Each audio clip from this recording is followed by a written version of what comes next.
Muito boa noite, com muito prazer, com muita alegria que nós começamos mais um Direção Espiritual.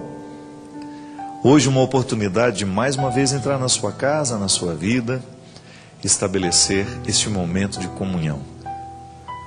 Essa música fala de uma maneira muito bonita, muito profunda, sobre o valor da vida, sobre o quanto é necessário a gente lutar para que a vida prevaleça. Mesmo sem conhecer muito a letra, né? Vocês viram que eu fiz uma colinha no computador. Essa música está no meu CD novo, mas ainda não sei de cor. Mas já sei de cor o significado dela. Fiz questão de trazer para o nosso programa, por causa do contexto que nós vivemos ao longo dessa semana. Nós estamos presenciando na nossa casa, assistindo os nossos noticiários, situações que podem mudar o nosso país. Podem mudar a história do nosso país. E hoje eu trouxe um texto muito interessante para nós começarmos o programa, porque é a partir dele que eu quero fazer a minha reflexão a respeito do que tem acontecido hoje no Rio de Janeiro. Por que eu tomo a liberdade de trazer um texto que fale do Rio de Janeiro para um programa que vai para o Brasil inteiro? Por uma razão muito simples. O que hoje está acontecendo no Rio de Janeiro é o resultado, é o fruto de um jeito de viver que está presente em todo o nosso Brasil e em muitas partes do mundo.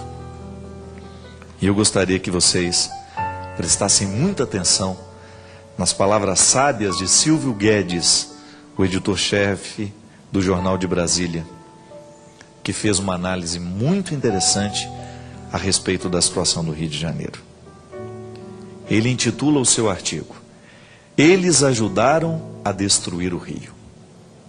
Ele começa assim: É irônico que a classe artística e a categoria dos jornalistas estejam agora, por assim dizer, vanguarda da atual campanha contra a violência enfrentada pelo Rio de Janeiro.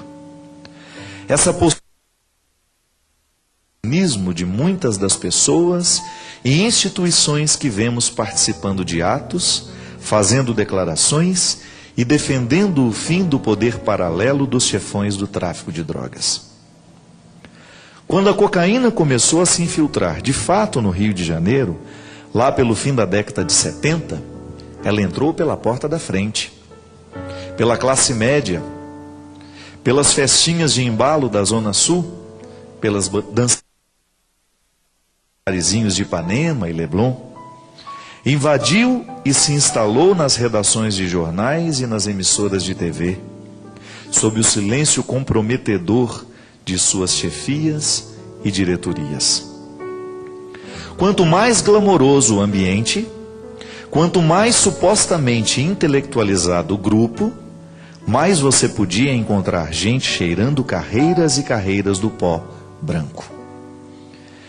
Em uma espúria relação de cumplicidade, imprensa e classe artística, que tanto se orgulham de serem ambas formadoras de opinião, de fato contribuíram enormemente para que o consumo das drogas, em especial da cocaína, se disseminasse no seio da sociedade carioca e brasileira, por extensão.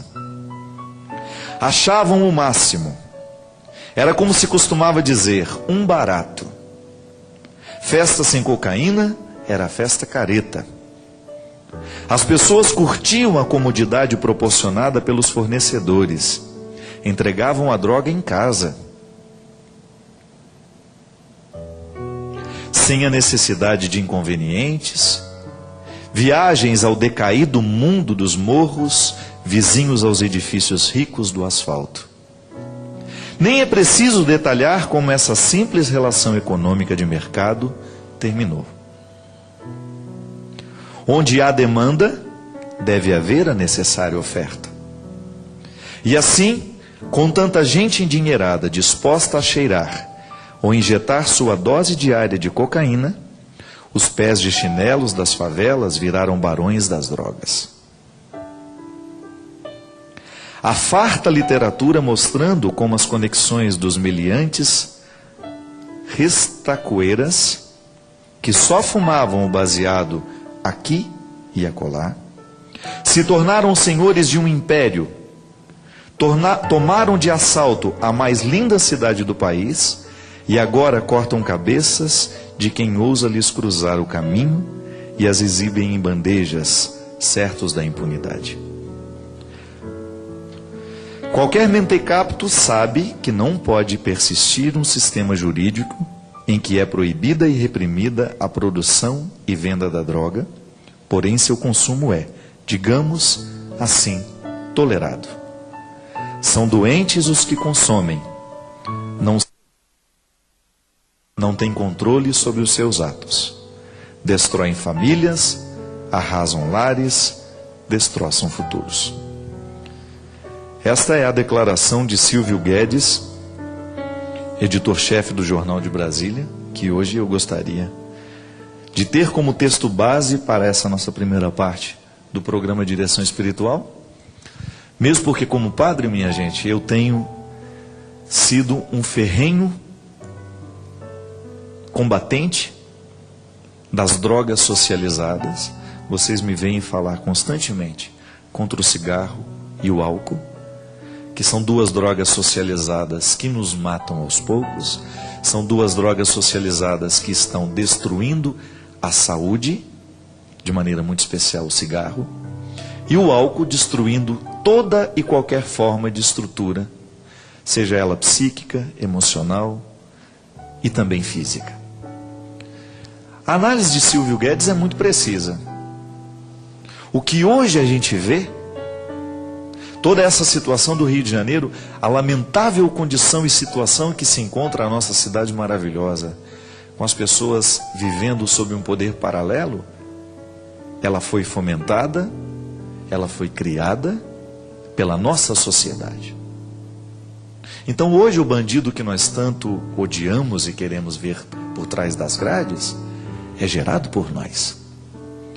E eu acho muito honesto da parte do Silvio reconhecer algumas classes que ajudaram a estabelecer a droga no Brasil como um mercado lucrativo, como um mercado altamente destruidor, e que fez com que aquela sociedade que agora depende pudesse então manter o crime, porque existe um vício estabelecido. Toda vez que nós socializamos um hábito, toda vez que nós, de alguma maneira, contribuímos para a socialização daquilo que é nocivo, nós ajuntamos a nossa contribuição no crescimento e a gente estabelece um elo nessa grande corrente que nos amordaça e que nos mata. E aí a gente pode pensar, o que eu tenho a ver? Qual é a minha parcela de contribuição com aquilo que hoje está acontecendo com a cidade do Rio de Janeiro? Com as pessoas, com as famílias que estão privadas de irem e de virem, de trabalharem com dignidade, de poderem chegar no final do dia, de abrir a janela de sua casa, de receber os vizinhos ou de estabelecer uma comunicação com o mundo? Uma vez que a violência está nos privando de tudo isso. E aí você vê um pouquinho do Rio de Janeiro esparramado pelo Brasil afora, os cartéis de drogas estabelecidos. Por quê? Porque existem aqueles que estão no aconchego dos seus lares, no conforto de suas casas bonitas, fazendo com que essa corrente possa continuar.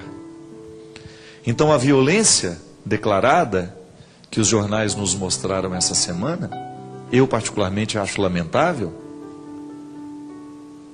por pior que seja a conduta de um ser humano, é lamentável ver a situação daquelas pessoas, mesmo dos bandidos, é lamentável ver, são vítimas de um sistema também. Fico pensando naquelas crianças que estão vendo o tráfico dar dinheiro, e eles estão aprendendo desde cedo que trabalhar não vale a pena, que é melhor ir vender o crack, é melhor ir vender a cocaína, porque tem gente que compra. O texto é muito sábio. Se existe a oferta, é porque existe a procura. Minha gente, nós não podemos mais continuar compactuando com tudo isso. Nós precisamos pensar seriamente nos vícios que nós trazemos dentro da nossa casa, que estão fazendo crescer esse mercado que destrói vidas, que destrói futuros, como de maneira tão sábia Silvio Guedes disse. Toda vez que uma pessoa acende ali na tranquilidade do seu lar, ou entre os amigos, um cigarrinho de maconha, por mais inócuo que isso pareça, por mais que isso possa, que mal isso faz, a maconha não faz mal a ninguém, a cocaína não faz mal a ninguém, é meu vício, cuidado. Toda vez que alguém está tomando parte, está consumindo esta droga, nós estamos apontando as armas na direção das pessoas. Não tem mais como a gente ficar dentro da nossa casa achando que nós não temos nada com isso. Porque se nós formos honestos, todos nós, sem exceção, ou temos um familiar viciado, ou conhecemos alguém muito próximo que é viciado. E se é viciado, faz então um pacto com aquilo que está acontecendo hoje no Rio de Janeiro. Ou então aí na sua cidade pequena, onde o tráfico já está acontecendo, onde as pessoas já estão aprendendo desde cedo, muita gente ligada a este jeito de viver, já está aprendendo que vale a pena traficar, porque isso dá dinheiro, é muito mais, dá muito mais dinheiro vender a droga que trabalhar honestamente, que fazer um curso, que estudar.